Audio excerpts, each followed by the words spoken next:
Welcome to the Here's My Story channel. I'm Eliza. My dad took us out to dinner for my sister Skylar's birthday. She was as grouchy as ever. She cut a piece of her steak and put it in her mouth. Then she made a face and called out to our waiter. Hey, look here. I wanted my steak cooked medium well, but this is medium rare. You have to bring me another one right now. We were at the best restaurant in the city. I didn't think there was anything wrong with the food. My older sister loves yelling at people. Unfortunately, this is how she treats the cooks, the drivers, and the maids that work for us as well. She wasn't always like this. She changed a lot after my mom passed and became this insufferable person. The waiter apologized and took away Skylar's plate. My sister was still going on about how he had one job and still failed to do it. My dad tried to break the bad mood. Skylar, honey, today's your birthday. Don't worry about the steak. Why not enjoy yourself? Tell me now, are you curious about your birthday present? Skylar shrugged. Didn't you say you were getting me a yacht? My dad smiled. Yes, a yacht, but wait till you see it, he said, holding up a photo on his phone. I had it built in France. Apparently this is a huge hit with people your age right now. Skylar took my dad's phone from him to see. It doesn't look bad. How long is it? My dad took out a small gift box from his pocket. 40 feet. It's a sports yacht, so it's not too big, but I'm sure you'll love it. Happy birthday, honey. Here's the keys to your new yacht, he said, offering the box to my sister. Skylar was upset. She took the box and threw it away. 40 feet? Dad, are you kidding me? My friends will make fun of me. Is this tiny yacht what I'm worth to you? Then she jumped up. Eliza, call my driver now. He can pick me up from the entrance. Thankfully, I have friends who care about me. They're throwing me a birthday party. I've lost enough time here, she said, and left the restaurant. Dad looked really upset. Shall we walk? I said to him. We went outside. We walked silently on the promenade for a while. Then we found a bench to sit on. My dad was still shaken. I messed up everything after your mom died. I'm a bad father, he said. You are not a bad father. You did everything we wanted to help us forget about our loss. You did things we didn't even ask for. Unfortunately, I think that turned Skylar into a spoiled brat, but this isn't your fault. You only wanted to make us happy. Skylar might not be aware of it, but I can see that clearly, I said, and gave him a hug. Skylar stopped talking to us after that evening. Our house was so big that I didn't even run into her. Sometimes when I came home from school, I would see her driver. He would be carrying Skylar's shopping bags to her room. Dresses, perfumes, jewelry worth tens of thousands of dollars. Skylar spent most of her time shopping even though she didn't need anything. If she wasn't shopping, she was partying with other spoiled brats. One morning, I woke up to a knock on my door. When I opened the door, it was one of the maids. She looked really sad. Your dad and your sister are waiting for you in the grand living room. Unfortunately, things do not look good, ma'am, she said. I felt panicked. I put on some clothes real quick and went to the grand living room. There were a lot of people whom I'd never seen in my life. They were taking photos of the paintings and sculptures around the room, taking notes. Some men were carrying the artwork and pieces of furniture outside. My dad and Skylar were sitting on a couch. Skylar's eyes were puffy from crying. My dad got up when he saw me. Eliza, I didn't mean for you to find out this way, but I couldn't pay the loan I got from the bank for the construction of the dam. Unfortunately, the company went bankrupt. The bank is seizing all of our assets to pay off our debt. We need to move out of this house today, he said.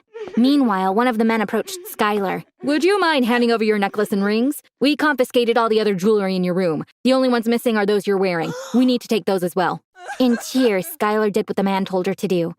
Then she turned to my dad. What kind of father are you? What are we going to do? Aren't you ashamed to be doing this to us? She screamed. I couldn't stop myself from screaming back at her. Enough! Aren't you ashamed of blaming Dad for this?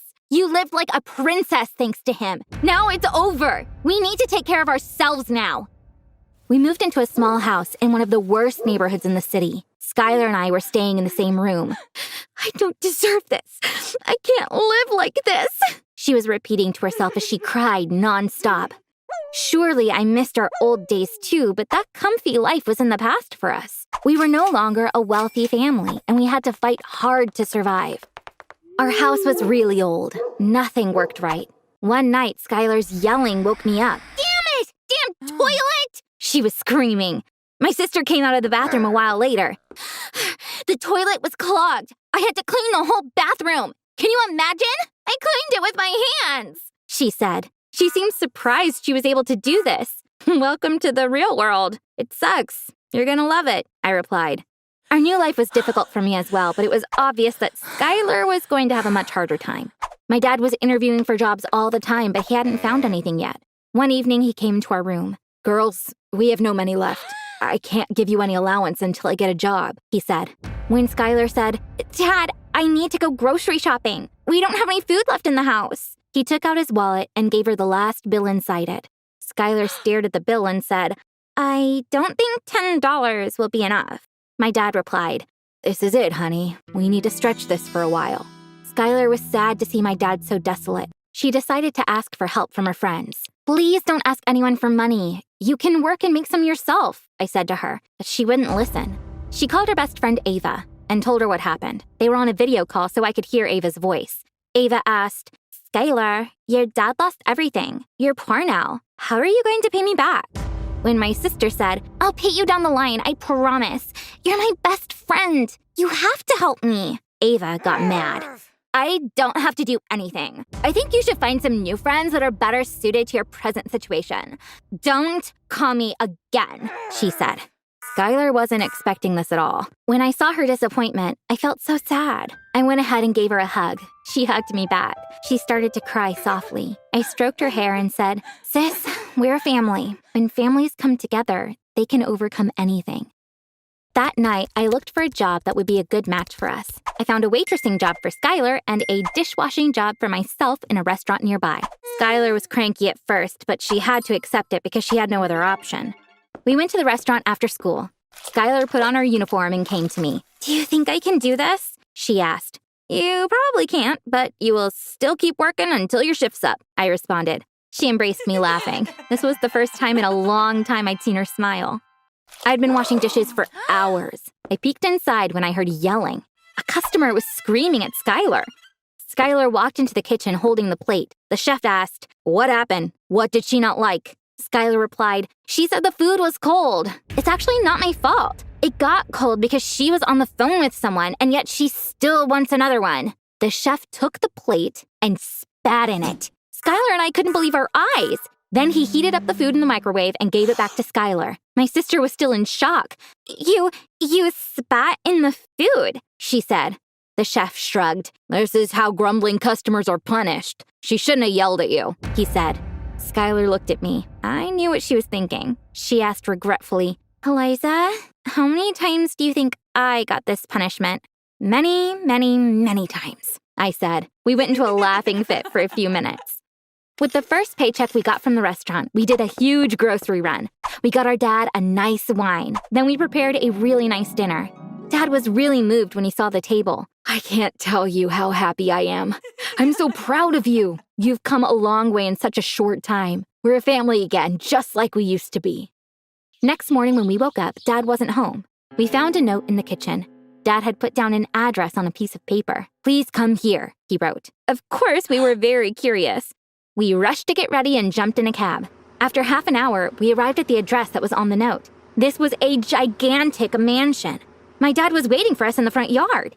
He opened his arms wide when he saw us. "Welcome to your new house, my lovely daughters," he said. "What's going on, Dad? What is this place?" I asked. Dad replied, "I bought this house a while ago. I've been trying to decorate it for months. I'm sure you'll love it." Skylar asked, "Dad, didn't you file for bankruptcy? The bank took our house, our furniture, even my jewelry. How did you buy this place?" Dad smiled. "Please don't be mad at me. The bank didn't seize that house. I don't owe anything to anyone. I sold that house because I bought this one, and I wanted to play a little game with you. The movers were actually professional actors, and they really did a great job at playing their roles," he said. I thought I knew why my dad did this to us, but still I asked, "Dad, you tricked us? But why?" Dad looked at Skylar. "It's simple, because I needed us to be a family again. I was so sad about Skylar. I wanted her to realize some things, and I think I succeeded. Last night, for the first time since your mother's passing, I felt like we were a family again," he said. Then he turned to Skylar. "Do you think my little trick worked, honey?" he asked. Skylar said, "It definitely did. Thank you so much, Dad. I needed a lesson to see how spoiled I was," and hugged him. Then I hugged them both. We stood embracing each other in front of the house. After that day, Skylar never acted that way again. She made herself new friends and gave all her attention to her studies. And above all, she started treating restaurant staff very nicely in order not to deserve that unpleasant punishment.